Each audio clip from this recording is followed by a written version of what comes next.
Agora vamos a Fortaleza conversar com o cientista político e filósofo político, Dr. Átila Amaral. Doutor, a política econômica do atual governo vem sendo criticada por políticos que não são do PT e de partidos da extrema esquerda do Brasil, mas que se aliaram para a eleição do atual presidente Luiz Inácio Lula da Silva. Um desses políticos, o ex-governador, ex-senador, o empresário Tasso Gereissati.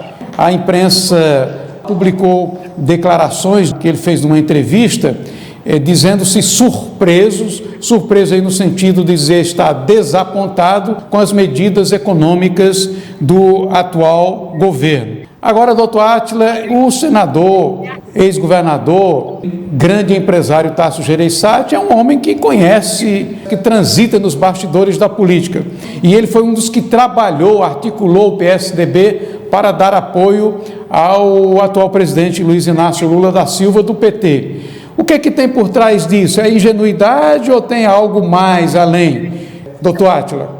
É um exercício de auto-engano. O Tasso, ele sabe a oposição que o PT sempre fez a medidas, por exemplo, mais austeras de controle de gasto. Ele sabe perfeitamente. Ele mesmo sofreu em alguns momentos uma oposição aqui que só não o inviabilizou porque ele teve O Tasso, ele teve gestões aqui muito importantes na história do Ceará. Ele iniciou uma reforma administrativa aqui antes do Brasil todo iniciar. Então ele tem mérito. Mas ele, me parece que ele perdeu um pouco o contato com a realidade. Eu estou indo por essa hipótese mais benéficas. O fato é que havia uma certa... Os economistas heterodoxos e os economistas do plano real parece que resistiram em reconhecer a importância que a gestão Guedes, do Paulo Guedes na economia, teve para manter o país numa situação relativamente melhor aos outros. Então, é claro que num contexto de pandemia, de guerra, a economia não vai ter o mesmo desempenho daquele período inicial do Lula, do boom das commodities. O contexto mundial é totalmente outro. Entretanto, eles parecem que não queriam reconhecer os méritos do governo Bolsonaro nessa área. E aí se fecharam numa perspectiva, em alguns momentos, até um pouco mesquinha, e resolveram apoiar o outro candidato. Eles sabem perfeitamente, porque já sofreram pesada oposição desse pessoal no passado, dessa força política. Sabe que, embora o Lula, ele representa profundamente o PT. Só que ele tem uma malemolência, né? Ele tem uma habilidade que a maior parte do PT não tem. Mas isso poderia enganar alguém fora, que está fora do jogo político. Mas pessoas inseridas como ele fizeram um exercício de auto-engano. Ele falando que o Banco Central, o que o Lula disse em relação ao Banco Central não se diz. Essa é a postura tradicional do PT, que o Lula não anda vocalizando o tempo todo por razões pragmáticas, porque ele tem que se eleger.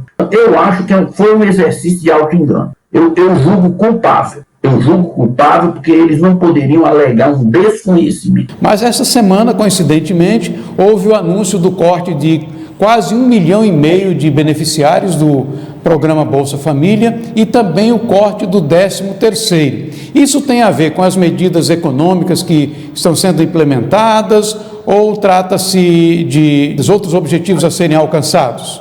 O PT ele tem um exercício político muito sofisticado. Ao contrário do que as pessoas pensam, eles agem... Eu vou dar um exemplo aqui. No período do Lula, para se ajustar à realidade econômica da época, teve que tomar medidas econômicas um pouco mais ortodoxas, ter um certo controle. No início do primeiro governo Lula, chegou a ter superávit primário, ou seja, ele adotou uma política mais tradicional. Pensar os setores mais radicais, ele adotava uma política externa ultra-radical de esquerda, que é para não perder o público totalmente. Então, o Lula e o PT, eles têm essa capacidade de adotar medidas um pouco contraditórias, mas que fazem sentido como sinalização, ou seja, ele está dizendo que não, que há uma austeridade, tanto é que perderam 1 milhão e tantas pessoas, foram afastadas. O PT, a gente sabe que não tem esse rigor nessas coisas, de controle de gasto, orçamentário, ele não tem esse rigor. As estradas deixaram praticamente,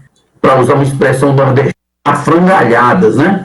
Doutor Átila, essa manifestação do senador Gereissati, ela também já repercute, de certo modo, aquilo que outras personalidades econômicas do país também já fizeram questão de expressar. Eu diria o seguinte: os argumentos e as falas em si, elas não vão mudar. Agora, entenda, esse público ao qual nós nos reportamos aí, Tasso Gereissati, são nomes que têm grandes conexões com forças globais. Então, se a fala deles alcançar essas forças globais e elas ver o governo de uma forma diferente, isso pode trazer consequências posteriores. No primeiro momento, eu diria que não traz, a consequência que traz é o desvio dos investimentos, que poderiam vir e começam a desconfiar mais e acabam não vindo, e afeta um pouco bolsa e outros componentes da vida econômica. Agora, se isso alcançar uma ressonância grande nesses setores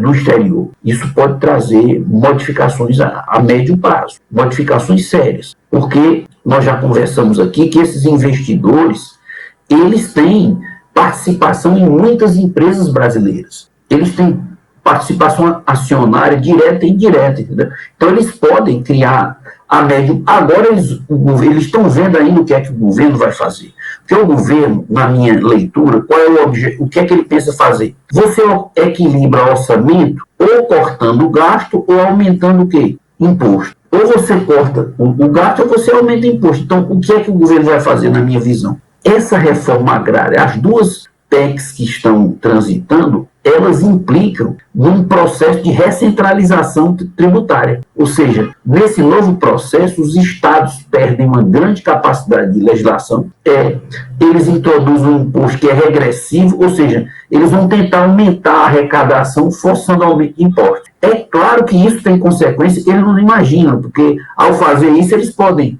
afetar o investimento. Pessoas que poderiam investir aqui não vão mais porque estão achando que o sistema fica mais complicado. Porque se for para fazer uma reforma agrária que não diminui um pouco a carga e não dá racionalidade e clareza ao sistema, não tem nem sentido fazer, na minha visão.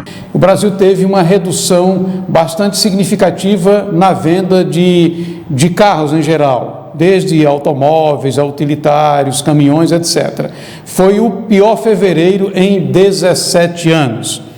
Isso vai produzir alguma consequência, juntamente com outras informações que já foram divulgadas também nesse aspecto, porque isso vai impactar também na questão da geração de emprego? Sim, são notícias ruins cumulativas. Isso afeta a expectativa. A economia é muito relacionada com as expectativas. Se eu acho que a economia ela não está no bom caminho, eu tendo a não investir. Se eu estou comprando achando que eu vou pagar porque eu vou estar empregado, e se a situação passa a ser incerta, eu tendo a não consumir. Por quê? Porque eu não sei se eu vou estar empregado daqui a um ano ou não. Isso onde a economia privada é muito grande, o setor privado é muito grande, e isso tem uma clareza maior. No Nordeste, o setor privado é mais acanhado, mas mesmo assim, as pessoas fazem esse raciocínio. E uma vez que as falas do governo, elas injetam uma dose de incerteza muito grande nos investidores e mesmo nos consumidores, há o risco de, se o governo não fizer uma correção de curso, dele gerar um